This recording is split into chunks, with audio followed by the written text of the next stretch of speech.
Bon, bonjour à toutes et à tous, bienvenue pour cette conférence de presse d'avant-match Saint-Priest-Toulon. Gislain, je propose qu'on commence avec toi sur le groupe. Comment tu les as trouvés lundi? Est-ce que tu sens un peu de frustration de cette victoire qui n'est pas encore arrivée? Plus que de la frustration, de la déception. C'est un match où on doit se mettre à l'abri en première mi-temps. On a bien respecté les consignes du coach, du staff. On est sorti de derrière, on a mis de l'intensité, on s'est créé beaucoup d'occasions. Mais en football, le plus difficile, c'est de marquer. À la fin, il n'y a qu'une seule chose qui compte, c'est le résultat. Deuxième mi-temps, on a été un petit peu moins bien. Marignane a joué un peu plus haut, un peu plus vite. On a joué un peu plus bas, nous, et malheureusement, on n'a pas réussi à mettre ce deuxième but pour se mettre à l'abri. Lundi, ils avaient frustré, déçus, et prêts à retourner au combat pour samedi. Avec toute l'expérience que tu as, comment tu analyses toi ce début de saison? Et ça joue bien, ça se trouve bien notamment devant, mais il n'y a pas eu encore la récompense de 3 points. Ouais, mais comme le dit souvent le coach, la part du mérite, on mérite ce qu'on a. Voilà, oui, on nous fait des éloges sur le jeu, c'est bien. Ça ressort derrière, ça joue au ballon, on se crée beaucoup d'occasions. Mais en National 2 comme en Ligue 1, il n'y a qu'une seule chose qui compte, les points. Voilà, on a 12 points, on en a 3, on est en retard. On va essayer de prendre les 3 points à Saint-Priest. C'est même pas essayé, il faut qu'on prenne les 3 points à Saint-Priest. Sans être alarmant, le bilan, est-ce que tu vois déjà un peu des joueurs qui ont de l'expérience, qui prennent un peu la parole, qui essayent de rassurer un peu le groupe? Est-ce que tu sens qu'il y a déjà un peu ce besoin Oui, il y a des leaders nés, il y a déjà qui étaient en place. Je pense à Anto, il y a beaucoup d'anciens. Simon aussi commence à parler, Christopher aussi, il est avec nous, même s'il était suspendu, il était avec nous là. Il est venu. Le mélange ancien-nouveau se passe bien. Un Thibaut Viala va parler un petit peu. Voilà, le groupe vit très bien, malgré l'absence de résultats. Est-ce qu'on peut parler un petit peu physique du coup? Comment est-ce que les joueurs ont digéré cette prépa et comment tu les trouves sur ces 4 premières journées physiquement? Bonjour à tous. On a fait une prépa très intensive. On a fait 5 semaines à Toulon avec une semaine de stage en interne. Et on a fait la 6e semaine à Chambon. On a été très bien accueillis là-bas avec des infrastructures de très haut niveau. Donc les joueurs ont fait une prépa très intensive. On sort de cette prépa avec 0 blessé. On a un joueur qui a une gêne à l'adducteur mais avec 0 blessé. Donc ça, c'est un point très positif pour nous. Et les joueurs digèrent bien la prépa. On sent qu'au fur et à mesure des matchs et des séances d'entraînement, l'intensité augmente sur tous les joueurs de l'effectif. Donc c'est un très bon point. On a très bien travaillé autant collectivement qu'individuellement, notamment sur les pertes de poids et les remises en forme de chacun. Je pense à notre capitaine, Anto Wasfan, 9 kg, Julio Bayo. Ils font beaucoup d'efforts en dehors du terrain. C'est très positif. Et comme dit Gislain, on n'attend plus que les résultats pour notre compteur points. Je ne sais pas si Gislain va me contredire, la prépa, c'est pas la partie préférée de la saison, la prépa physique, je veux dire. Est-ce que tu as senti quand même les joueurs investis? Tu parles de certains, là, tu as nommé certains qui ont perdu. Est-ce que tu as senti quand même que tous les joueurs tiraient dans le même sens pour bien préparer cette saison, justement? J'ai senti les joueurs très investis. Tous, notamment on a mis une grosse charge athlétique sur la course, ainsi que sur la force et la puissance. Sur les exercices de course, j'ai senti les joueurs investis car les joueurs se traînaient mutuellement, les joueurs s'encourageaient mutuellement. Tout le monde allait dans le même sens et c'est très positif au niveau du collectif et du groupe. Sur ces premiers matchs, comment tu les as trouvés? Je les ai trouvés bien.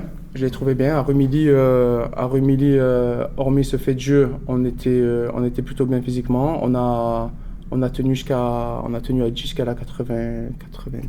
Ouais. Donc c'est très positif. Sur le Puy, pareil, on a été plutôt bien. Et là, sur ce dernier match à la maison à Marignane, on a continué à attaquer jusqu'à la fin du match. Donc physiquement, c'est plutôt positif et tous les voyants sont au vert. Ce week-end, ce sera Saint-Priest. Est-ce que vous pouvez nous dire sur cette équipe, c'est un promu, mais on sait qu'il n'y a aucun match facile dans cette poule. Oui, c'est un promu aussi qui est habitué au jeu de la N2. Ils sont descendus qu'une année. dans une poule N3 la saison passée que je connais très bien. Rhône-Alpes, très difficile. Très difficile. Je pense que c'est la poule la plus relevée avec cette poule méditerranéenne. Voilà, une belle équipe. Il y a eu beaucoup de changements. Et ils sont placés complètement à travers à Bergerac. Le staff, on a vu tous le match. Voilà, par contre, à domicile, ça va être compliqué. Mais on a les armes pour répondre. Ça va se jouer où pour toi on parlait de l'état d'esprit, le fait de vouloir aller marquer ce deuxième but, de vouloir gagner, mais est-ce que ça va se jouer que là? Non, tout d'abord, ça va se jouer simplement le fait qu'on est à notre 5e journée, 4 matchs, chaque fois on prend un but. Donc il faut absolument qu'on retrouve une solidité défensive.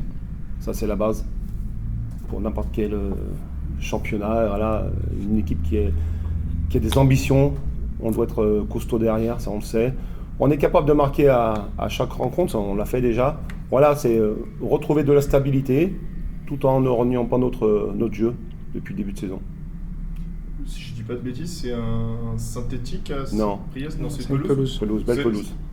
Alors j'ai dit une bêtise, mais ça va amener quand même ma question, c'est sur l'alternance. Ça peut paraître anodin, mais cette alternance à Jura, pour le coup, ça en était un. Est-ce que ça a un vrai impact, même à ce niveau-là, même en 4e division, d'alterner des synthétiques, des pelouses naturelles? Ça a un impact au niveau athlétique, déjà, pour les joueurs, parce que la surface n'est pas la même et le synthétique est beaucoup plus dur que la pelouse, donc ça a un impact au niveau athlétique. Il faut gérer ça. On a essayé de s'entraîner, on s'est entraîné toute la semaine sur le synthétique avant Jura pour habituer les joueurs à ça. Donc voilà, mais l'alternance pelouse synthétique, c'est pas top au niveau athlétique. Comment se tient le groupe, je veux dire, physiquement? Est-ce qu'il y a des joueurs qui ont été blessés? On a vu notamment Slimane qui est sorti samedi dernier. Ouais. Est-ce que vous avez des nouvelles? Oui, on a des nouvelles. Slimane, c'est rien de grave, c'est une alerte. Il a pas voulu prendre de risques, mais il y a rien du tout. On a Nassim Ahmed qui a ressenti une petite gêne à l'ischio à Jura Sud. Il sera de retour la semaine prochaine. Et voilà, à part ça, tout va bien. Ghislain, un mot sur les attaquants, parce que c'est eux qu'on a aussi beaucoup vu sur le dernier match. Je pense notamment à Abdou qui a marqué, mais qui aurait pu marquer plus. On sait que c'est un joueur qui adore marquer beaucoup de buts et qui réfléchit, qui pense beaucoup.